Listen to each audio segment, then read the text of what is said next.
السلام علیکم ورحمۃ اللہ وبرکاتہ۔ میرے نہایت ہی قابل احترام بہنوں، بھائیوں اور دوستوں، میں اللہ تعالیٰ کے فضل و کرم سے اور آپ سب کی دعاؤں سے بالکل خیریت سے ہوں، اور اللہ تعالیٰ سے امید ہے کہ آپ سب بھی خیریت سے ہوں گے۔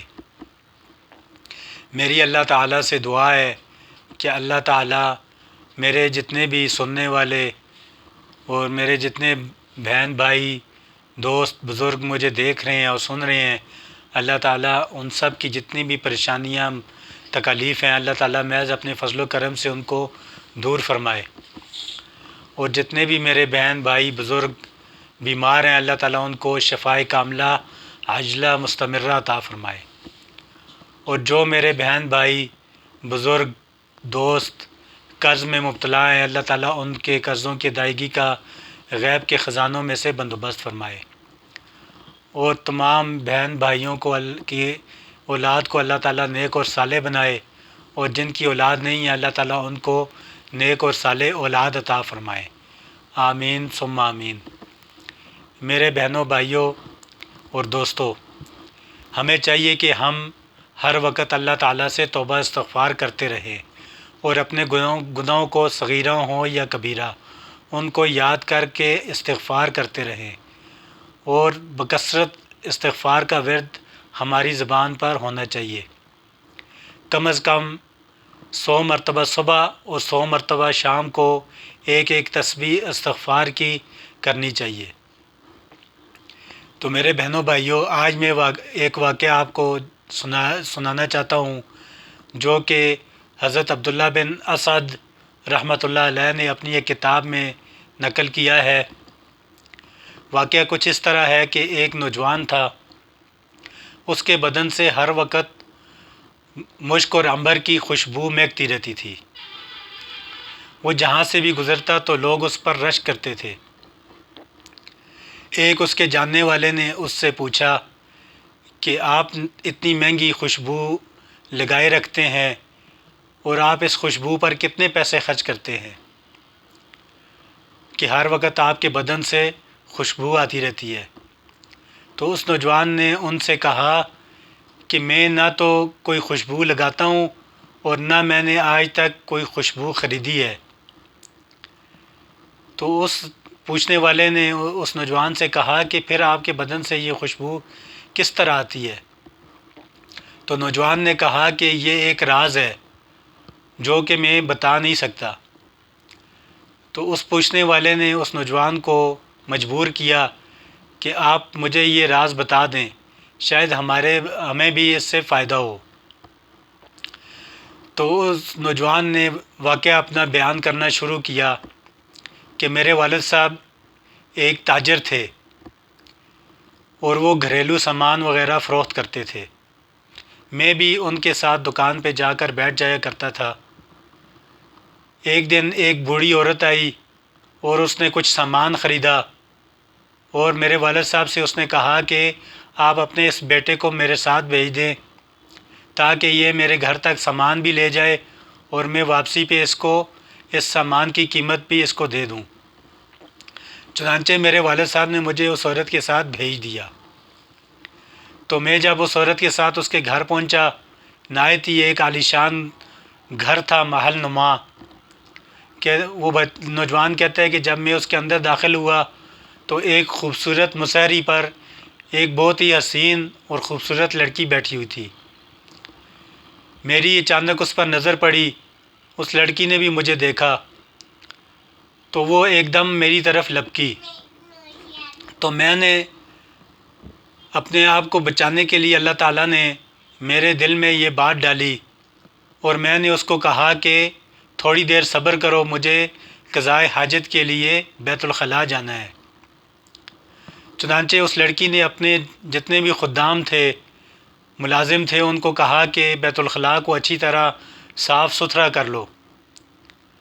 وہ نوجوان کہتا ہے کہ میں جب بیت الخلاء میں داخل ہوا اور اپنی حاجت سے فارغ ہوا تو میں نے اپنا جو پاخانہ تھا اس کو میں نے اپنے بدن کے ساتھ اور اپنے کپڑوں کے ساتھ مل لیا اور بیت الخلاء کا دروازہ کھول کے باہر نکل آیا۔ اس عورت نے جب مجھے دیکھا تو اس نے فوراً اپنے ملازموں سے کہا کہ اس شخص کو اپنے گھر سے باہر نکال دو، یہ تو کوئی پاگل اور مجنون ہے۔ چنانچہ انہوں نے مجھے اپنے گھر سے باہر نکال دیا۔ اس طرح میں نے اپنی جان بچائی اور گناہ سے بچ گیا۔ وہ نوجوان کہتا ہے کہ میرے جیب میں 1 درہم تھا، میں نے اس درہم سے صابن خریدا اور جا کر نہر میں غسل کیا اور اپنے کپڑوں کو پاک کیا اور پھر کپڑے پہن کر میں واپس گھر آیا۔ تو وہ نوجوان کہتا ہے کہ اسی حالت میں رات کو سو گیا۔ چنانچہ رات کو ایک فرشتہ میرے پاس آیا اور اس نے مجھے کہا کہ اللہ تعالیٰ کو تمہاری یہ بات بیت الخلاء والی اور اس طرح یہ واقعہ اللہ تعالیٰ کو بہت پسند آیا، اور اللہ تعالیٰ نے انعام کے طور پر تمہارے لیے یہ خوشبو بھیجی ہے۔ اس طرح فرشتے نے اس کے پورے بدن پر وہ خوشبو مل دی، اور وہ نوجوان کہتا ہے کہ یہ وہی خوشبو ہے جس کی مہک آپ لوگوں کو آتی رہتی ہے، اور مرتے دم تک اس کے بدن سے یہ خوشبو آتی رہی۔ تو میرے بہنوں بھائیوں، ہمیں بھی اللہ تعالیٰ گناہوں سے بچنے کی توفیق عطا فرمائیں اور ہر وقت توبہ استغفار کی توفیق عطا فرمائیں۔ ایک اور واقعہ حضرت عبداللہ بن اسد رحمۃ اللہ علیہ اپنی اسی کتاب میں بیان کرتے ہیں کہ ایک نوجوان تھا، نہایت ہی گناہ گار بد کردار قسم کا انسان تھا، لیکن اس کے اندر ایک بات تھی، وہ یہ کہ جب بھی وہ کوئی گناہ کرتا، بدکاری کرتا، تو وہ فوراً اس کو اپنی ایک کاپی میں نوٹ کر لیتا۔ کافی عرصہ تک وہ اسی طرح کرتا رہا۔ ایک دن ایک عورت تھی جو کہ نہایت ہی مجبور غریب عورت تھی، اور 3 دن سے اس کے بچوں نے کچھ بھی نہیں کھایا تھا۔ بھوک اور بچوں کی پریشانی کو دیکھتے ہوئے اس نے اپنے پڑوس میں سے ایک عورت سے ریشم کے کپڑے ادھار مانگے، اور وہ کپڑے زیب تن کر کر وہ باہر نکل آئی۔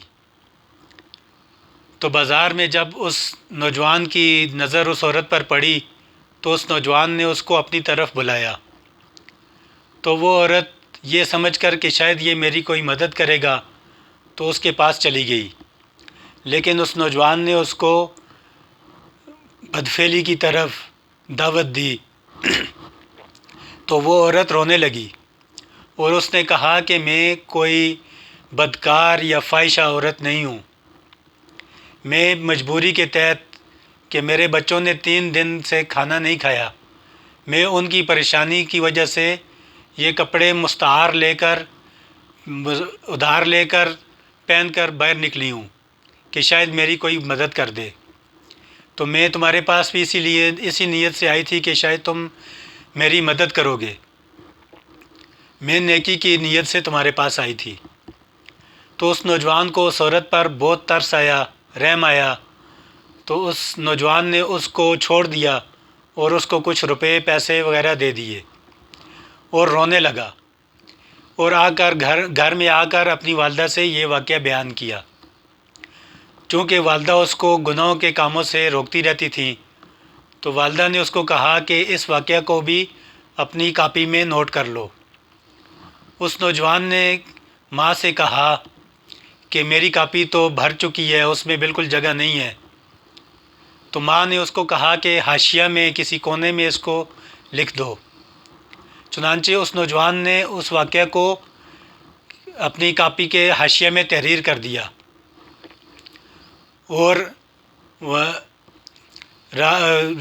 تحریر کر کے اپنے آپ کو ملامت کرتا ہوا سو گیا۔